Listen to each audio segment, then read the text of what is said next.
দেশ নায়ক তারেক রহমান, আগামী দিনের যে রাষ্ট্রনায়ক তারেক রহমান, তিনিও এই ভুল কখনো করবেন না। তিনি তার বিচক্ষণতায় এই সিলেট 1 কোটি মানুষের প্রাণের দাবি, স্বচ্ছ পরিচ্ছন্ন রাজনীতিবিদ, গণমানুষের নেতা খন্দকার আব্দুল মুক্তাদিরকে নমিনেশন দিয়ে সিলেটবাসীর সম্মান ফিরে প্রদর্শন করবেন।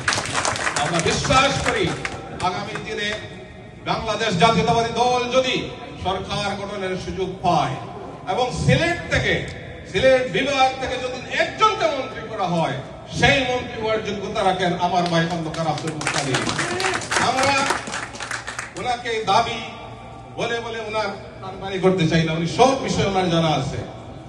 আমাদের সিলেটের ন্যায্য হিস্সা আমরা চাই, আমাদের অধিকার চাই, সিলেটের উন্নয়ন চাই, আমাদের জন্য পারফেক্ট এবং সকল মানুষের প্রিয় ব্যক্তি জনাব আব্দুল মুক্তাদির।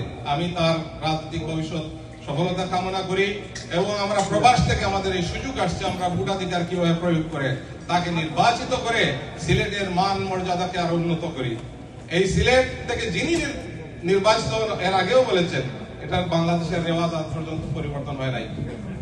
এখান থেকে যে প্রার্থী নির্বাচিত হন, যে দলের ওই দল সরকার গঠন করে। এই শাহজালালের পুণ্যভূমি, শাহপুরানের পুণ্যভূমির এই পবিত্র জায়গা থেকে পবিত্র মানুষ, শ্রেষ্ঠ মানুষ, শিক্ষিত মানুষ আমরা পেয়েছি। আমরা গর্বিত ওনার জন্য, ওনাকে স্যালুট জানাই।